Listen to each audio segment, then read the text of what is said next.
Students, welcome to Judiciary Gold. आज JG पाठशाला आपने सुना होगा, आपने देखे होंगे वीडियोस। पिछले बार शायद आपने अंकिता मैम का गोल्डन ट्रायंगल का वीडियो देखा होगा। उसी जेजी पाठशाला की सीरीज में आज मैं आपको समझाने वाली हूँ डिसऑनर ऑफ चेक। बहुत से लोगों को एक कंफ्यूजन रहता है डिसऑनर ऑफ चेक से रिलेटेड। कुछ लोगों को याद नहीं होता कि कैसे याद करें कि कौन से डे कहाँ पर आएंगे, किस तरीके से चीजों को समझें इसके अंदर।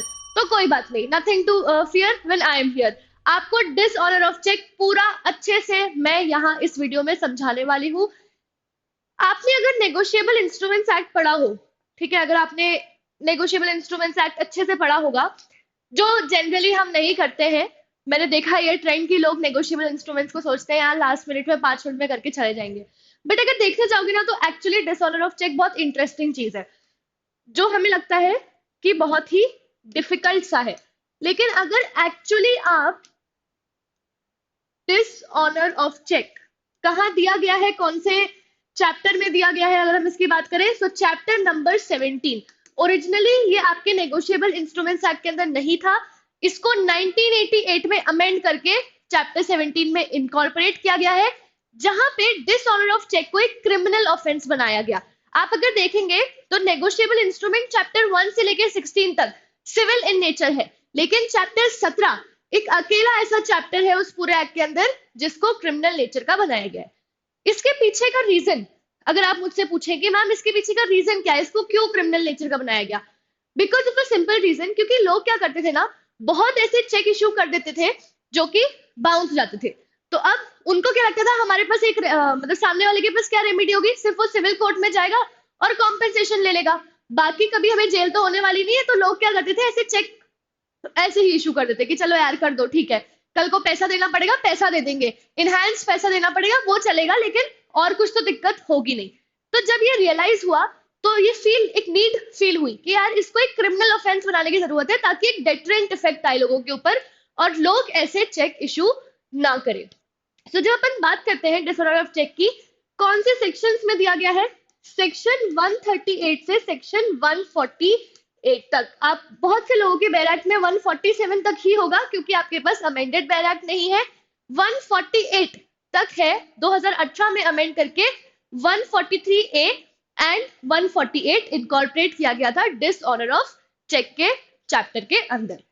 सो मुझे इसको समझाने के लिए एक स्टोरी लगती है, ठीक है, मैं इसे एक स्टोरी के थ्रू समझाती हूँ।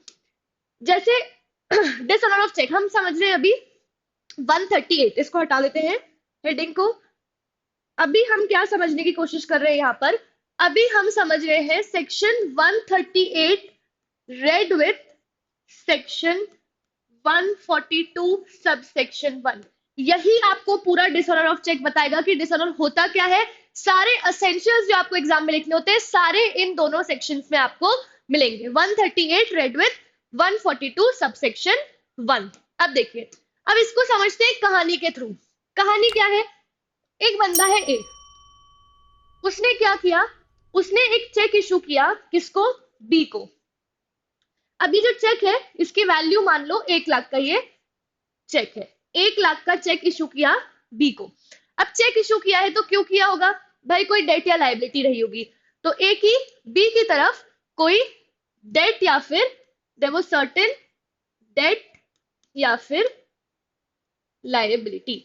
और ये डेट और लायबिलिटी कैसी होनी चाहिए, ये लीगली एनफोर्सेबल डेट या लायबिलिटी थी जो ए की बी की तरफ थी।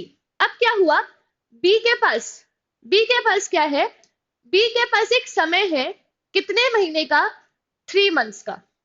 इसको अपन ऐसे लिखते हैं,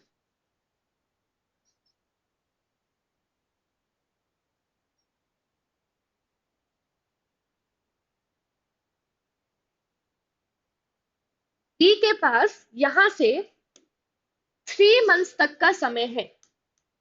3 मंथ्स का समय किस चीज के लिए है, बैंक में जाने के लिए, कि वो बैंक में जाए और बैंक में चेक को लगा दे। हमने क्या कहा, वापस से देखते हैं यहां तक, ए ने बी को एक चेक दिया 1 लाख रुपए का, कोई डेट या लायबिलिटी रही होगी, उसके एवज में उसने उसको चेक दिया, और उसके बाद बी के पास 3 महीने का समय है बैंक के पास जाने के लिए। अब आप में से बहुत से लोग ऐसा बोलेंगे कि मैम बेयर एक्ट में तो 6 मंथ्स और period of validity which ever is earlier लिखा हुआ है। तो फिर मैं आपको समझाऊंगी कि बेटा देखो 6 मंथ्स और 3 और पीरियड ऑफ वैलिडिटी लिखा हुआ है, so period of validity via RBI circulation has been mandatorily set to be 3 months.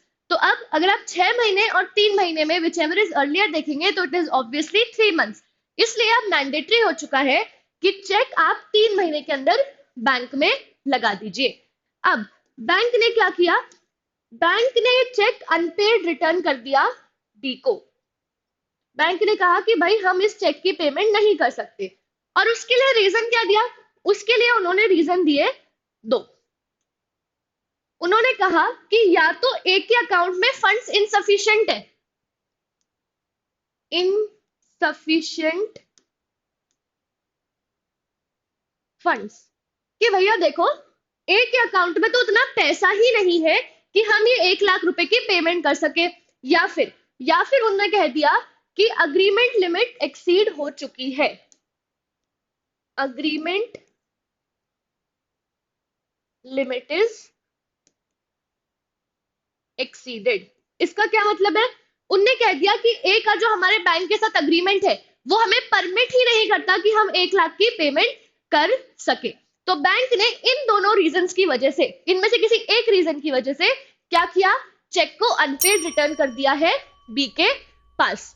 अब बी ने क्या किया, बी को क्या करना है, किया नहीं, बी को क्या करना है, बी के पास जैसे ही ये चेक और मेमोरेंडम के साथ आया कि भाई चेक अनपेड है, तो बी को अब जाना है ए के पास और नोटिस सर्व करना है। कितने दिनों के अंदर, जिस दिन भी बी ने ये मेमोरेंडम रिसीव किया उसके 30 डेज के अंदर, 30 दिन के अंदर उसको क्या करना है, ए को एक नोटिस सर्व करना है कि भाई तुमने मुझे जो चेक दिया था वो अनपेड बैंक ने रिटर्न कर दिया है। अब ए को क्या करना है, अब जैसे ही ए के पास ये नोटिस आया, बी का दिया हुआ नोटिस आया, सो अब now what A has to do is, A को 15 दिन के अंदर, कितने दिन के अंदर बोला मैंने, 15 days, a has to within 15 days of receiving this notice, जैसे ही नोटिस ए के पास पहुंचा उसके 15 दिन के अंदर बी को वो उसको 1 लाख की पेमेंट करनी है। अगर इस 15 दिन में वो पेमेंट नहीं करता है, then on the 16th day, on the 16th day क्या होगा, कॉज ऑफ एक्शन अराइज हो जाएगा कि अब यहां पे हो गया डिसऑनर। जैसे ही 15 दिन के अंदर पेमेंट नहीं की, नोटिस रिसीव किया, नोटिस रिसीव करने के 15 दिन के अंदर अगर पेमेंट नहीं की तो 16वें दिन पे हो जाएगा डिसऑनर। और अब इस 16वें दिन से क्या होगा, इस 16वें दिन से बी के पास, क्योंकि अब कॉज ऑफ एक्शन आ चुका है, तो इस 16वें दिन से बी के पास 1 महीने का टाइम पीरियड होगा, 1 मंथ टाइम पीरियड। 1 महीने के टाइम पीरियड के अंदर बी को अब क्या करना है, बी को पहुंच जाना है कोर्ट के पास। कोर्ट के पास अब जब बी पहुंचेगा, किस लिए, ये बोलते हुए कि भाई ए ने हमें एक चेक दिया था, जो चेक डिसऑनर हो चुका है और अब मुझे फाइल करनी है एक क्रिमिनल कंप्लेंट। और इस कोर्ट में जाके वो क्या करेगा, एक रिटन कंप्लेंट फाइल करेगा। अगर मान लो इस 1 महीने के अंदर वो नहीं पहुंच पाता है, ठीक है, यहां से 16वें दिन से अगर 1 महीने के अंदर नहीं पहुंच पाया तो वो कोर्ट को सेटिस्फाई कर सकता है कि कुछ रीजनेबल ग्राउंड एग्जिस्ट कर रहे थे जिस वजह से वो कोर्ट पे नहीं आ पाया। अगर कोर्ट सेटिस्फाइड है तो इस 1 महीने के टाइम को कंडोन करेगी, अदरवाइज अनिवार्य होता है 1 महीने के अंदर कोर्ट पहुंच जाना और रिटन कंप्लेंट फाइल करना। प्लस ये जो कोर्ट होगा ये जेएमएफसी या फिर मेट्रोपॉलिटन मजिस्ट्रेट से नीचे की कोर्ट नहीं हो सकती है। यही है पूरी कहानी ऑफ डिसऑनर जो सेक्शन 138 रेड विथ 142 सबसेक्शन 1 में दी गई है। अब आप अगर सेक्शन 138 पढ़ेंगे और 142 सबसेक्शन 1 पढ़ेंगे, कोई भी इस पूरी कहानी में कोई भी एक भी आपको ऐसी चीज नहीं मिलेगी जो मैंने मिस आउट की हो। तो याद करने का मुझे लगता है ये सबसे बेस्ट तरीका है कि आपको सारे टाइम पीरियड्स भी याद हो जाएंगे और पूरा प्रोसेस भी समझ में आ जाएगा। मैं क्विकली इसको एक बार रिवाइज करवा देती हूँ आपको। देखिए क्या कहा मैंने, ए ने बी को एक चेक इशू किया, ठीक है। अब जब चेक इशू किया तो फिर 3 महीने के अंदर बी को बैंक जाना है उस चेक को लगाने। अब 3 महीने के अंदर बी पहुंच गया और बैंक में चेक लगा दिया।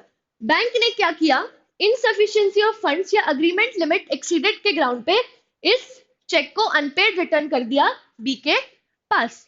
अब बी के पास जब ये चेक अनपेड आया तो बी को क्या करना है, 30 दिन का समय है कि वो को एक नोटिस दे दे कि भैया तुम्हारा चेक अनपेड रिटर्न हो चुका है। अब जैसे ही ए के पास वो नोटिस आएगा तो ए के पास क्या राइट है कि ए 15 दिन के अंदर बी को पेमेंट कर दे। ड्यूटी है, आई एम सो सॉरी, कि 15 दिन के अंदर नोटिस रिसीव करते से ही 15 दिन के अंदर पेमेंट कर दे। ये याद रखना कि 15 दिन से पहले बी कोर्ट में नहीं जा सकता है, क्योंकि कॉज ऑफ एक्शन तभी अराइज होगा जब ये 15 दिन नोटिस सर्व करने के बाद, जब ये 15 दिन खत्म हो जाएंगे तभी कॉज ऑफ एक्शन अराइज होगा।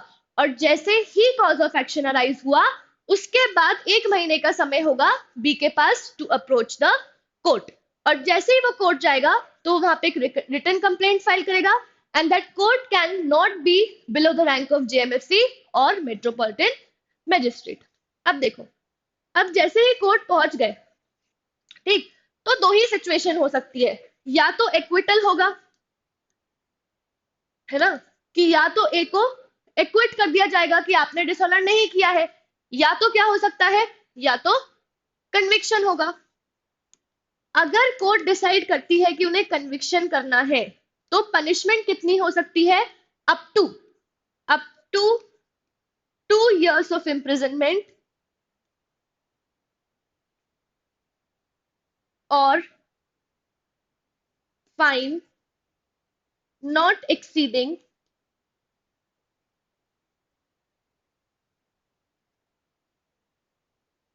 twice the amount of check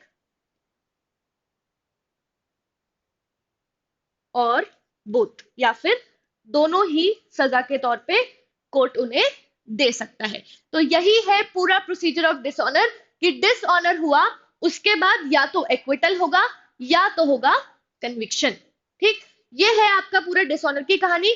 इसके आगे के जो प्रोविजंस है वो दूसरे प्रोसीजरल प्रोविजंस है। जैसे अब इसके आगे आपको मिलता है सेक्शन नंबर 139। सेक्शन 139 एक प्रिजम्पशन की बात करता है। सेक्शन 139 कहता है कि अगर मान लीजिए ऐसा हुआ है कि कोई भी चेक डिसऑनर हुआ है और इसका कोर्ट में मामला आया है, तो कोर्ट ये प्रिज्यूम करके चलेगी कि अगर ए ने बी को चेक इशू किया था तो किसी डेट या लायबिलिटी के लिए ही किया था। कोर्ट में अगर कोई कह रहा है कि नहीं भाई डेट या लायबिलिटी नहीं थी, मैंने तो ऐसी out of love and affection सामने वाले को चेक दे दिया था, तो then you will have to prove it. Otherwise court यहाँ पे क्या लेके चलेगा, शैल प्रिजम्पशन लेके चलेगा। ये शैल प्रिजम्पशन कैसा होता है, this is rebuttable presumption of law. Rebuttable presumption of law court यहां पर लेकर चलेगा। उसी के साथ सेक्शन 140, सेक्शन 140 क्या कहता है कि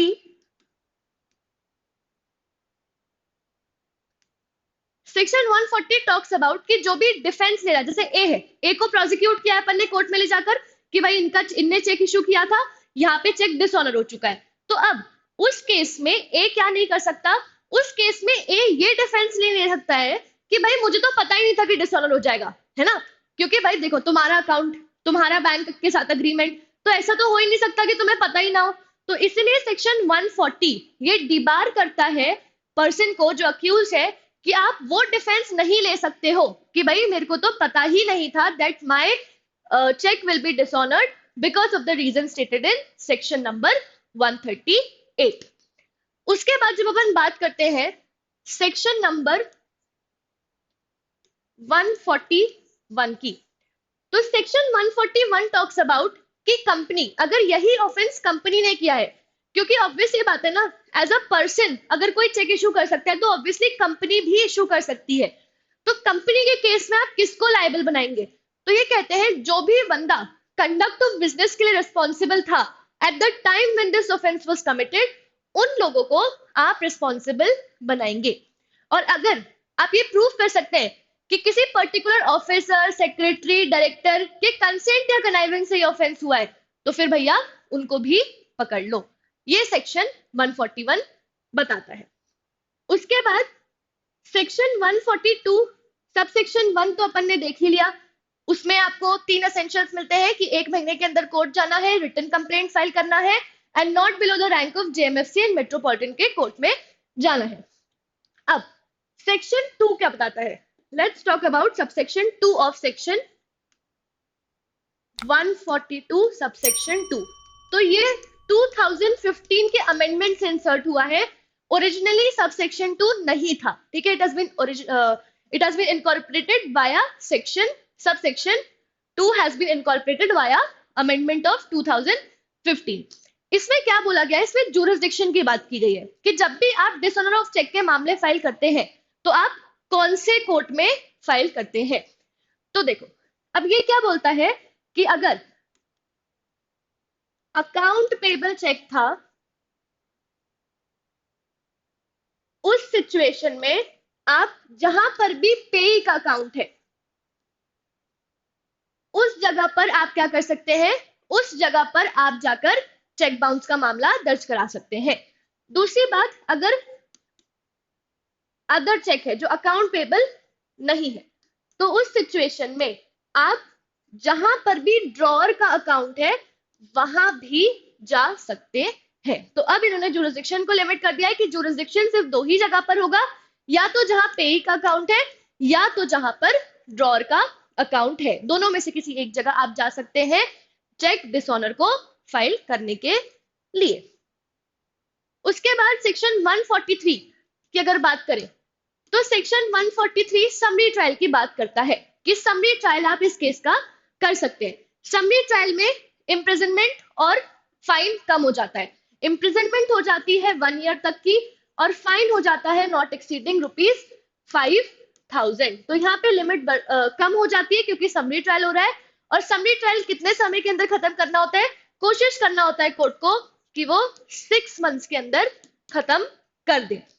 अब एक सवाल जो मैं हमेशा अपनी क्लासेस में पूछती हूँ कि अगर मान लो कल को तुम जेएमएफसी बन गए, तुम्हारे सामने चेक डिसऑनर का केस आया, तो तुम उसे कैसे ट्राई करोगे? समरीली ट्राई करोगे या अदरवाइज ट्राई करोगे? The answer to this is आपको समरी ट्रायल करना है। पहले you have to adopt summary trial, फिर अगर समरी ट्रायल नहीं हो पा रहा है तो then you can go for summons trial और अदरवाइज। क्योंकि ये केस था री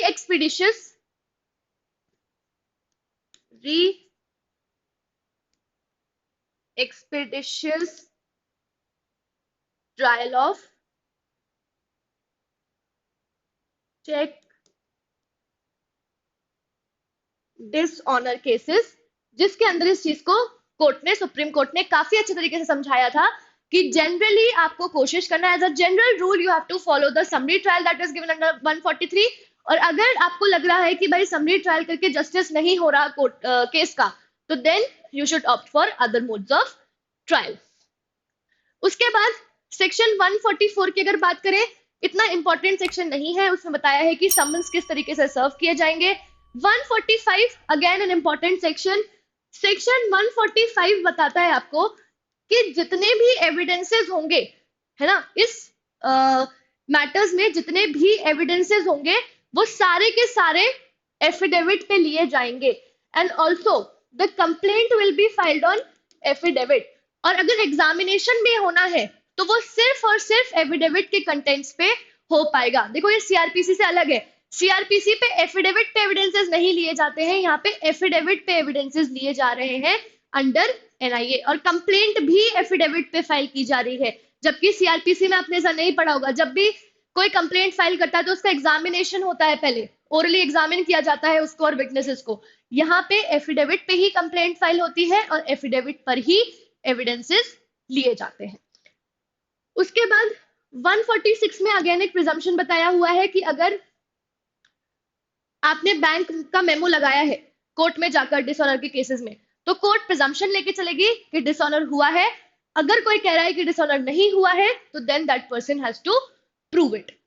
उसके बाद सेक्शन नंबर 147 जो है वो ये बताता है कि ये जो मैटर्स होंगे वो कंपाउंडेबल होंगे। ठीक, अब 2 सेक्शंस मैंने अभी बीच में छोड़े, that is section 143A and section 148। अब देखो सेक्शन 143A क्या कहता है, ये कहता है जब भी आपके अगेंस्ट अगर डिसऑनर का कोई भी मामला फाइल किया गया, जैसे अगर हमारे एग्जाम्पल में ए के अगेंस्ट हमने फाइल किया था मामला, तो उस दौरान आपको इंटरिम कॉम्पनसेशन देना पड़ेगा, इंटरिम कॉम्पनसेशन देना अनिवार्य होगा। इंटरिम कॉम्पनसेशन 143A के अंदर कितना होता है, it is maximum is 20% amount of check is the interim compensation that you have to pay under 143A। ये किस टाइम की बात हो रही है, जब ओरिजिनली मैटर आया है, जब ट्रायल शुरू हुआ है, उस टाइम पे इतना इंटरिम कॉम्पनसेशन देना पड़ता है। अब मान लो यहाँ पे हो गया कन्विक्शन और वो कन्विक्टेड व्यक्ति चला गया अपील में। अब जब वो अपील में जाएगा सेक्शन 148 में ये कहा गया है कि अपील के टाइम पर भी उसको इंटरिम कॉम्पनसेशन देना पड़ेगा। अब यहाँ पे जो इंटरिम कॉम्पनसेशन होगा वो कितना होगा, वो मिनिमम होगा 20% ऑफ द